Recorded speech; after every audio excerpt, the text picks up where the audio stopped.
What if I told you that in the Middle Ages, there were secret societies operating beyond the control of both women and men? What if I added that these were places where forbidden knowledge was shared, mysterious rituals were performed, and decisions that could topple kingdoms were made? And what if I said the most striking aspect was that this place was neither a palace nor a temple? That mysterious place was called the Menstrual Huts. You think period shame is a modern problem? Think again. Medieval women were literally banished from society for a week every month and forced into isolated huts.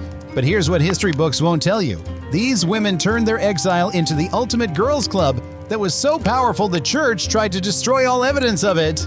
We're talking about secret networks where women taught each other everything from herbal medicine to political strategy, where they planned rebellions and controlled local economies, all while supposedly being impure and powerless.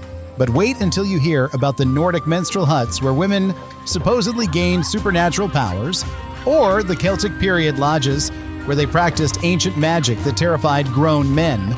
This story is so wild, you're going to question everything you thought you knew about medieval women. If even this much information caught your attention, immediately hit the like button and click subscribe, because you're about to meet the most surprising feminist revolution that history tried to erase. Chapter 1, and let's start with the brutal reality of medieval menstrual exile, because what women went through was absolutely horrifying by today's standards. But what they did with that exile, pure genius. Picture this, you're a 14-year-old girl in 1347, living in a small English village. Your period starts and suddenly you're treated like you have the plague. You can't touch food, can't enter church, can't sleep in your own home. Your own family kicks you out like you're carrying death itself. But here's where it gets really intense. This wasn't just social rejection. The medieval church had declared menstruating women ritually unclean based on Old Testament laws. They genuinely believed that period blood could spoil food just by proximity, kill plants if you walked through gardens, turn wine sour with a single glance, cause livestock to die mysteriously. So villages built special isolation huts on the outskirts of town. These weren't cozy retreats, and we're talking about crude wooden shacks with no heating, minimal furniture, and barely enough space for a few women to lie down. They were basically medieval prison cells for the crime of being female. Women were forced to spend 5 to 7 days every month in these huts, regardless of weather, season, or personal circumstances. Pregnant? Too bad. If you had spotting, you were exiled, sick with fever. Doesn't matter. The hut awaits. It was systematic oppression disguised as religious purity. But here's what's absolutely mind-blowing. Instead of just accepting this cruel treatment, medieval women turned these menstrual huts into something revolutionary. They realized that for the first time in their lives, they were completely free from male supervision. Think about it. In medieval society, women were never alone. They were always under the watchful eye of fathers, husbands, brothers, or priests. But in the menstrual huts, suddenly they had a space where no man would dare enter, where they could speak freely, share knowledge, and plan whatever they wanted. And that's exactly what they did. These shameful exile huts became the birthplace of medieval women's underground networks that would change history forever. Now here's where this story gets absolutely fascinating. These menstrual huts weren't just about surviving exile. Medieval women turned them into sophisticated networks of female power that operated right under everyone's noses. First, let's talk about the knowledge sharing that happened in these huts. Remember, this was an era when women weren't allowed formal education, couldn't read, and were kept ignorant about everything from medicine to politics. But in the menstrual huts, all bets were off. Older women would teach younger ones about herbal contraception and abortion techniques, how to treat diseases that male doctors couldn't cure, which local nobles were planning wars or alliances, how to hide money and valuables from abusive husbands, secret trade routes, and market information. The huts became like underground universities where forbidden knowledge was passed down from generation to generation. Women who couldn't legally own property were learning how to secretly control family finances. Peasant women were gaining political intelligence that even nobles didn't have access to. But it gets even more incredible. These women developed their own communication systems. They created codes using embroidery patterns, herb garden layouts, and even bread baking techniques to send messages between villages. A certain flower arrangement in your garden meant, "My husband is planning to sell our land." A specific bread recipe shared at market meant, "The Lord is raising taxes next month." The menstrual hut networks became so sophisticated that they could coordinate information across entire regions. When a war was coming, women in menstrual huts would know weeks before the official announcements.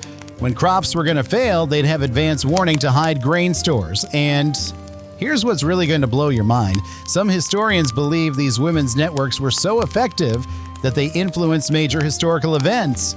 There are records suggesting that peasant uprisings were often planned and coordinated through menstrual hut communications, and the most shocking part? The men had absolutely no idea this was happening. They thought they were punishing women by isolating them, but instead they had created the perfect conditions for female rebellion. Now let's travel north to Scandinavia, where menstrual huts took on an entirely different meaning that would absolutely blow your mind. So Nordic cultures believed that menstruating women weren't cursed. They were at the height of their supernatural powers. In Norse mythology, the goddess Freyja was said to be most powerful during her monthly bleeding. So Nordic women's menstrual huts weren't places of shame, and they were power centers where women went to channel divine energy. These Nordic bleeding lodges were completely different from the crude exile huts of Christian Europe. We're talking about beautifully decorated spaces with intricate wood carvings, comfortable furs, and ceremonial altars. They were like ancient spas mixed with mystical temples. But here's where it gets really wild. Nordic men were absolutely terrified of these menstrual lodges.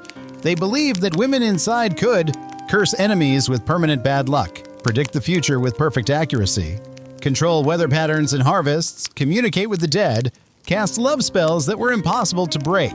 The fear was so intense that Viking warriors would travel miles out of their way to avoid passing near menstrual lodges during certain moon phases. These same men who raided across continents were scared of their own wives and daughters during period time. And the women? They absolutely played up these fears. Nordic women developed elaborate rituals inside their bleeding lodges, complete with chanting, mysterious ceremonies, and magic potions. Whether they actually believed in the supernatural powers or not, they sure knew how to use male superstition to their advantage. Some of these lodges became so powerful that local jarls, Nordic lords, would actually pay the women for prophecies and magical services. Women who were supposedly impure were secretly running supernatural consulting businesses that influenced major political and military decisions. And the most incredible part? Archaeological evidence suggests these Nordic menstrual lodges had better living conditions than most peasant homes. While Christian women were freezing in crude huts, Nordic women were lounging in luxury, while men brought them offerings and requests for magical favors. The Celtic cultures took menstrual huts to yet another level that's going to absolutely astound you. Celtic women didn't just have monthly exile. They had sacred moon lodges that were the spiritual and intellectual centers of their entire society. Celtic druids believed that menstruating women were in direct communication with the other world during their bleeding time. So Celtic moon lodges weren't punishments. They were the most sacred spaces in the entire community. These weren't crude shacks. Celtic moon lodges were architectural marvels, built in perfect circles to mirror the moon's shape, decorated with intricate Celtic knots and symbols, and positioned at specific astronomical alignments. Some lodges even had their own sacred wells and herb gardens, but here's what's really going to shock you. Celtic men weren't just afraid of these lodges, they were completely dependent on them. The women inside weren't just bleeding, they were serving as oracles who predicted battle outcomes, healers who created miracle medicines, judges who settled legal disputes, strategists who planned military campaigns, keepers of all tribal history and laws. The Celtic moon lodges were essentially the government, hospital, university, and court system all rolled into one.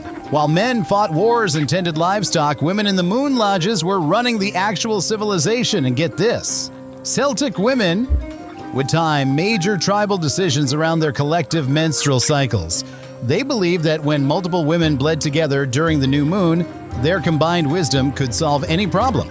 Chiefs would literally postpone important decisions until the women's moon time to get the best advice. The knowledge preservation that happened in these lodges was incredible. Since Celtic culture was primarily oral, the women in moon lodges were responsible for memorizing and passing down thousands of years of history, laws, medical knowledge, and spiritual practices. They were living libraries with supernatural powers. Now here's where the story takes a dark turn that'll make your blood boil. The Christian church recognized that these menstrual huts were threatening male authority, so they launched a systematic campaign to destroy them. By the 12th century, church officials realized they had a massive problem. While they thought they were punishing women with menstrual exile, they had accidentally created independent female power structures that operated completely outside church control. The church's response was swift and brutal. They issued papal bulls declaring that menstrual huts were gathering places for witchcraft. Women sharing knowledge during periods were spreading heretical teachings. Any organized female activities during menstruation were devil worship. Communities that allowed elaborate menstrual lodges were harboring enemies of God. The Inquisition specifically targeted women who were leaders in menstrual hut communities. Thousands of women were tortured and executed simply for maintaining the knowledge-sharing traditions that had existed for centuries. But here's what's really heartbreaking. The church didn't just attack the physical huts. They launched a psychological warfare campaign to make women ashamed of their periods and afraid of gathering together. They spread propaganda that period blood was literally toxic poison. Menstruating women could contaminate entire communities. Female gathering during periods summoned demons. Women who felt empowered during menstruation were possessed by evil spirits. The campaign was so effective that within a few generations, most women had internalized the shame and stopped using menstrual time for empowerment. The powerful networks that had taken centuries to build were destroyed in decades. Here's what's absolutely tragic. The destruction of menstrual hut culture didn't just eliminate some old-fashioned buildings, it destroyed thousands of years of accumulated female wisdom, medical knowledge, and social support systems. Think about what we lost. Herbal medical knowledge that could have advanced healthcare by centuries, communication networks that could have prevented famines and wars, economic strategies that could have reduced poverty, political organizing that could have prevented countless injustices, support systems that could have protected women from abuse. But here's what gives me hope. Modern women are unconsciously recreating some of these ancient menstrual hut functions. Book clubs, wellness groups, women's circles, feminist organizations, they're all echoes of what our ancestors built in those medieval huts. The period positivity movement, menstrual cups, period tracking apps, they're all part of reclaiming the power that women once had during their bleeding time. We're slowly rebuilding what the church tried to destroy. And here's the kicker. Modern research is proving that many of these superstitions about menstrual power were actually based in science. Women's intuition is heightened during menstruation due to hormonal changes. Menstrual synchrony does happen when women live together. The ancient wisdom keepers weren't making it up. We've left behind another one of history's forgotten, most extraordinary topics. I hope this was an episode you enjoyed. I'll determine this by looking at the like and subscriber numbers, and the topics will be shaped according to the figures I see. If there's a topic you'd like us to cover on our channel, please definitely share it in the comments. Take care of yourselves until our next surprising historical adventure.